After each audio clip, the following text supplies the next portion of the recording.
मुझे शराबियों से सख्त नफरत रही है, लेकिन तुम्हें तो नशा होता ही नहीं। सोनाली, मैं तुमसे बहुत नाराज हूँ। तुमने मुझे बताया नहीं कि हमारा एक बेटा भी है। हुजूर, पहली मुलाकात पे मैंने आपको बता दिया था कि मैं एक बेटे की माँ हूँ। लेकिन मल्लिका, तुमने मुझे ये नहीं बताया था कि वो बेटा रोहित है। He's so good। कल ही मेरी उससे मुलाकात हुई। जी चाहा आगे बढ़कर उसे गले लगा लूं। तो लगा लेना था ना। जरूर लगाऊंगा, 1000 बार गले लगाऊंगा। इतना समझदार, इतना ज़हीन। उसने मुझसे कहा कि वो मुझसे बहुत खुश है क्योंकि तुम खुश हो। तो मिलकर इस खुशी को अमर बना देते हैं। खुशियां अमर कैसे बनती हैं मुझे नहीं मालूम, लेकिन जब तक जिंदा है तब तक खुश रहें, ये कोशिश की जा सकती है। इसमें मुझे तुम्हारी मदद चाहिए। तुम मुझसे कुछ कहोगे तो मैं ना कर दूंगी क्या? मैं तो पहले ही हाँ कर दूंगी। कुछ कहो तो सही। मुझे तुम्हारी माँ इला सिंघानी से मिलना है। उनकी मुझे परवाह नहीं। सीखो, परवाह करना सीखो। इंसान गलतियां क्यों करता है? क्योंकि वो परवाह नहीं करता, और जो परवाह करता है वो इंसान गलतियां नहीं करता।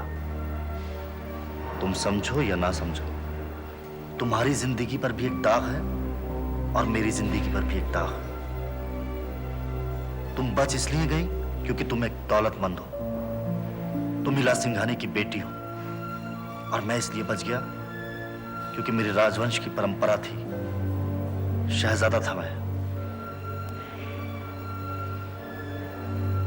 मुझे तुम्हारी माँ इला सिंघानी से मिलना है।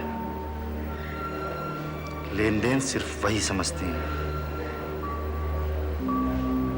तुम मेरी माँ से मेरे लिए लेन देन करोगे? मैंने ये नहीं कहा, मैंने कहा लेन देन सिर्फ वो समझती हैं। तुम्हारी मेरी मोहब्बत का बादल चाहे कितना बरसे, लेकिन हमारी जिंदगी फिर भी प्यासी रह सकती है। घर बसाना है, परिवार बनाना है, तो इला सिंघानी की इजाजत की मोहर चाहिए।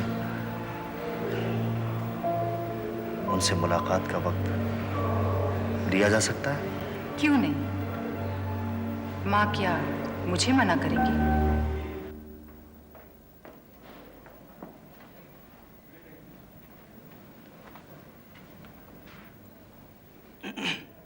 आंटी,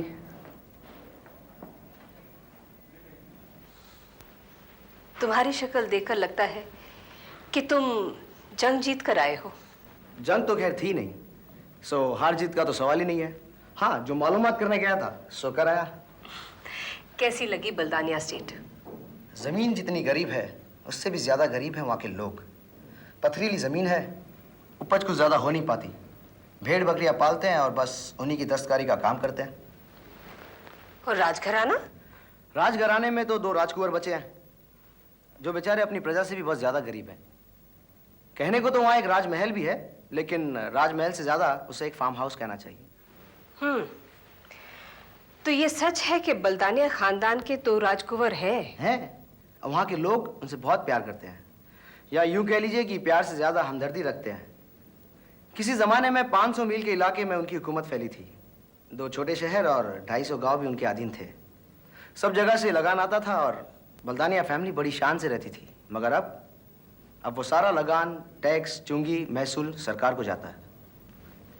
उन बेचारों का तो प्रीवी पर्स भी बंद हो चुका है। अपनी पुरानी शान बचाए रखने के लिए वो अक्सर बल्दानिया से गुम हो जाते हैं, और अभी भी पिछले 6 महीनों से गुम थे। पर मेरी किस्मत अच्छी थी कि छोटा भाई भुवनेश वहाँ आया और मेरी मुलाकात उससे हो गई।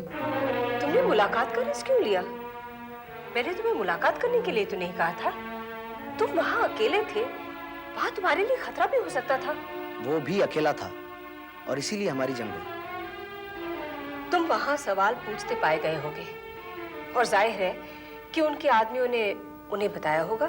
मैंने खुद बताया आंटी। मैंने कहा कि मैं इस बुरे इलाके की जानकारी इसलिए चाहता हूँ क्योंकि मैं इस इलाके में एक फार्मास्यूटिकल कंपनी का प्लांट लगाना चाहता हूँ।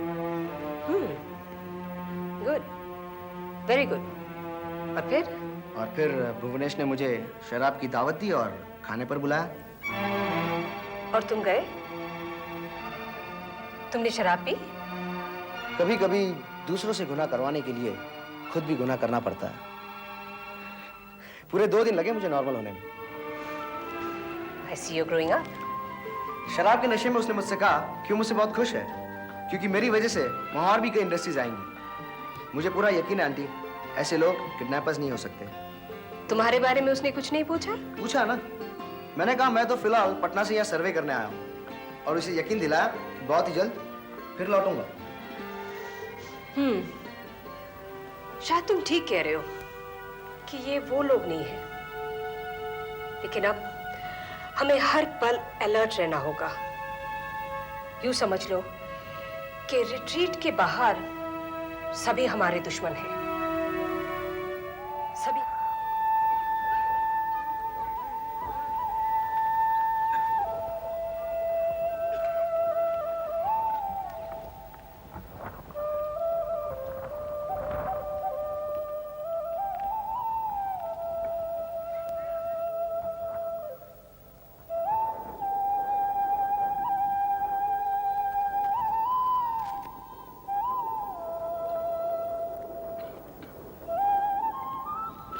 पापा, क्या बात है? कुछ कहना? बहुत कुछ कहना है पापा। आप इस तरह हमें मझधार में छोड़ कर नहीं जा सकते। आखिर हमारा दोष क्या है पापा? मैंने कब कहा कि तुम्हारा दोष है या किसी का भी दोष है?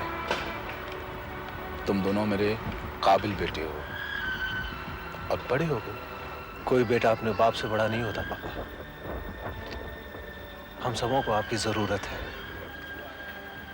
माँ ने हमें आधा अधूरा कहा, मैं मानता हूं। कांति बड़े घर से आई थी। शादी के बाद उसे बच्चे की जल्दी नहीं थी। उसके बाद उसका कहना था कि मैं आपकी छत्र छाया से बाहर निकलूं, अपना नाम बनाऊं, ताकि हमारा बच्चा आपके पोते के तौर पे ही ना जाना जाए, मेरा यानी जतिन के बेटे के तौर पे भी जाना जाए। इसलिए हमने आपके आशीर्वाद से सिलिकॉन वैली प्रोजेक्ट शुरू किया। और आज कांति भी बच्चे के लिए राजी है। और मैं तो हमेशा से ही आधा अधूरा था पापा। शादी हुई तो माया को एक हकलाता हुआ कॉम्प्लेक्स का शिकार पति पसंद नहीं आया नेचुरली, और वो मुझसे दूर रहने लग गए। और इसी दूरी ने मुझे कमजोर बना दिया। मगर ये दुर्घटना की वजह से ये दूरी थोड़ी कम हो गई। बल्कि मैं तो यूं कहूंगा कि हम दोनों एक दूसरे के बहुत करीब आ गए।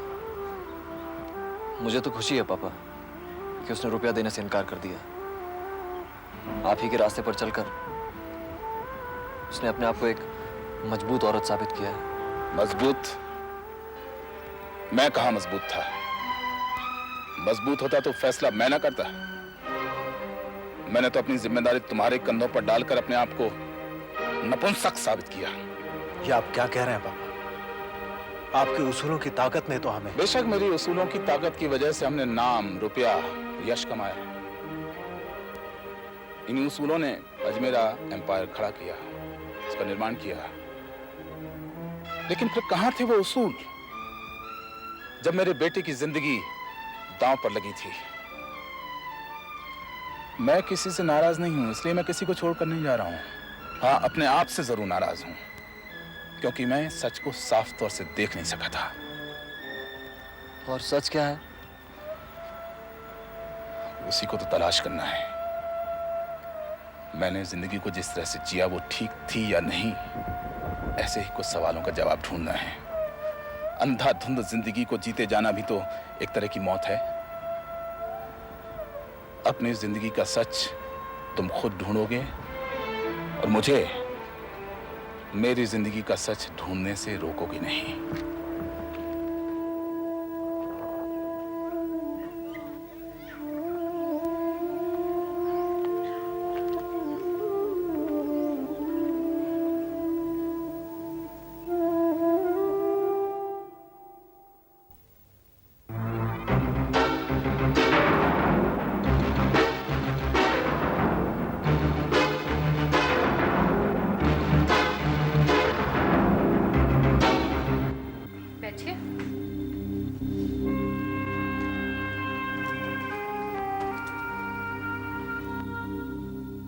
मैं मिसेस ललित अजमेरा हूँ। कुछ पिएंगे? नहीं, आप परेशान ना हो।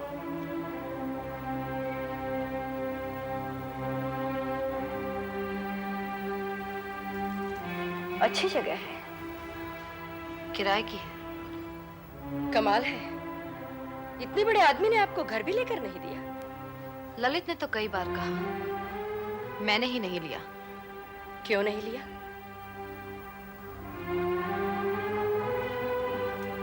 इतना जरूर कहूंगी कि ललित को सुंदरता की पहचान है।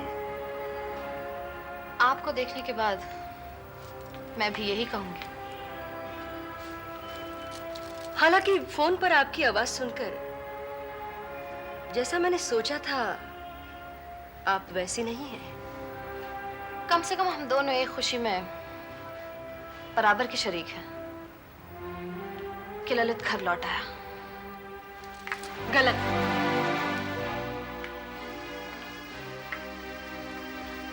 हम किसी भी बात में बराबर नहीं हैं, और ना ही मैं यहां मीठी मीठी बातें तुमसे करने आई हूं। आपने मुझसे एक वादा किया था, और आज वो वादा पूरा करने का वक्त आ गया है। भैया साहब, मेरी रिपोर्ट कभी गलत नहीं हो सकती, क्योंकि सरकारी फाइलों के राज जानने के लिए जितने रुपए मैं देता हूं, उतने में मुझे गलत खबर मिलने की बात सोची भी नहीं जा सकती। सिंघानीज और अजमेरास को सिलिकॉन वैली का सबसे बड़ा शेयर मिला है।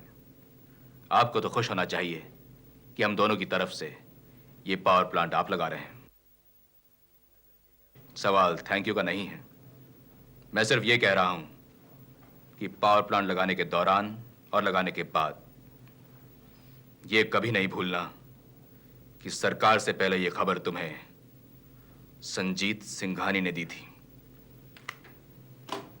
मुझे क्या नहीं भूलना चाहिए, और मुझे यहां क्या याद दिलाने के लिए बुलाया गया?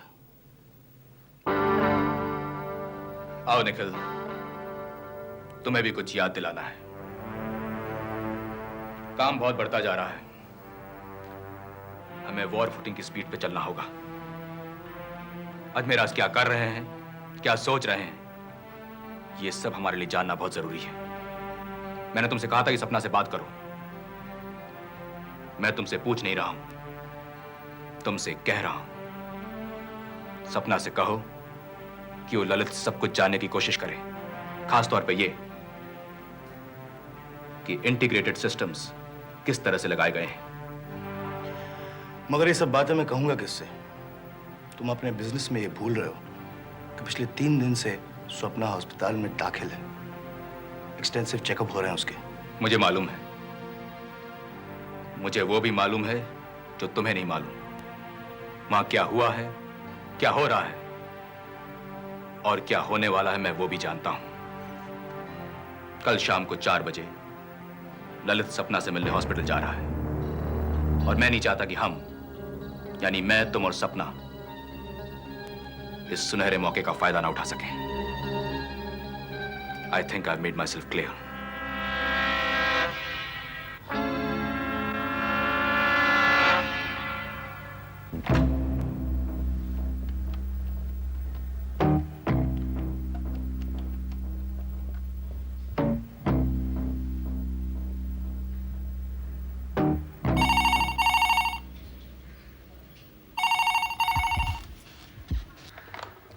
हेलो। मैं कलेक्टर साहब से बात कर सकता हूँ? हाँ, लेकिन वो खाना खा रहे हैं। कोई बात नहीं, मैं 10 मिनट के बाद फोन कर लूंगा। ठीक है। आप कौन बोल रहे हैं? मेरा नाम ललित है, ललित अजमेरा। ललित अजमेरा? रुको प्रकाश। 1 मिनट सर।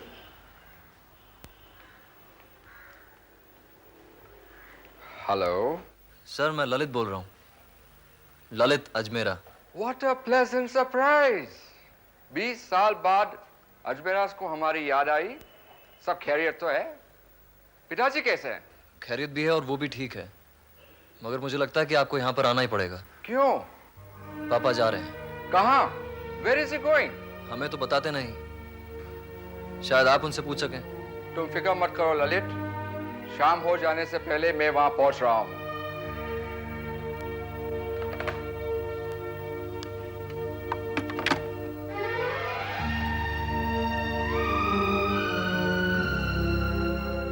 एक चीज है हक, अधिकार, वो क्या तुम मुझसे छीन सकती हो? छीनने की जरूरत उसे होती है जिसके पास अधिकार न हो। क्या तुमने मुझे प्रॉमिस नहीं किया था? अगर ललित सही सलामत वापस आ जाए तो तुम उसे छोड़ दोगी? मैंने भिगोसा से पकड़ के रखा है। तुम मुझे कुछ कहने पर मजबूर मत करो। मजबूर और महसूस तुम करो या ना करो, लेकिन तुम कहोगे जरूर, और यही सब तुम कहने के लिए यहाँ आई हो। तो सुन लो, क्या तुमने उसे पकड़ के नहीं रखा? ये तो ऐसे हुआ जैसे किसी पंछी को पिंजरे में बंद कर दिया जाए और फिर ये कहा जाए कि ये कहीं बाहर जाता ही नहीं। तुमने तुम्हारे सम्मोहन के जाल में उसे फांस रखा है। जाल? जब मैं उसे अपने जाल में फंसा रही थी तब तुम कहाँ थी? वो मेरे पास तब आया जब तुमने उसे ठुकराया। मैंने उसे जमीन पर से उठाया है क्योंकि वो मुझे जमीन पर पड़ा हुआ मिला। उसके हर टूटे हुए विश्वास को, हर टूटी हुई आशा को मैंने जोड़ा है और उसे एक पूरा पुरुष बनाया है। और आज जब वो एक शेर मर्द हो गया है तो तुम शेरनी बनकर उसे क्लेम करने के लिए आई हो। माया, मैंने उसे प्रेमिका बनकर नहीं बल्कि एक दोस्त, एक बहन, एक भाई और मां बनकर बनाया है। और तुम किस बात का अधिकार जताने आई हो जबकि तुम कभी पत्नी थी ही नहीं। तुम एक दूसरी औरत हो, सेकंड वुमन, और हर दूसरी औरत ऐसे ही बात करती है जैसे तुम कर रही हो। मगर एक बात कभी भूलना नहीं, कुदरत, नेचर, ये सब जानवरों के लिए ठीक है क्योंकि पशुओं में कभी समाज होता ही नहीं, मगर मनुष्यों में होता है। और इस मनुष्यों के समाज में मैं ललित अजमेरा की पत्नी हूं और ललित मेरा पति। तुम सिर्फ एक मादा हो, एक फीमेल, जिसे रखेल भी कहा जाता है।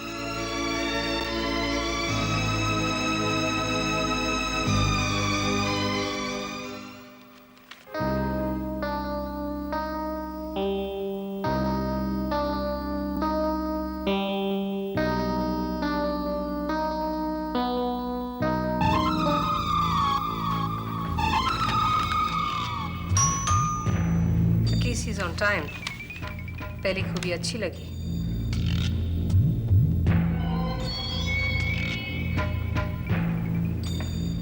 आओ ना।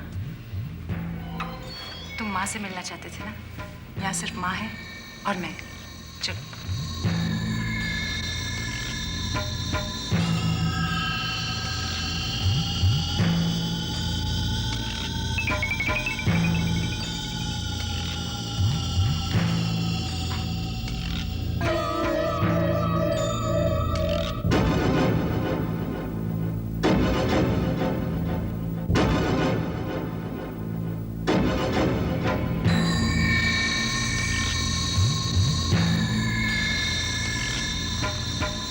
कमल विजय बल्दानिया के राजकुमार, और आप हैं मेरी माँ ईला Singhania. Pleased to meet you.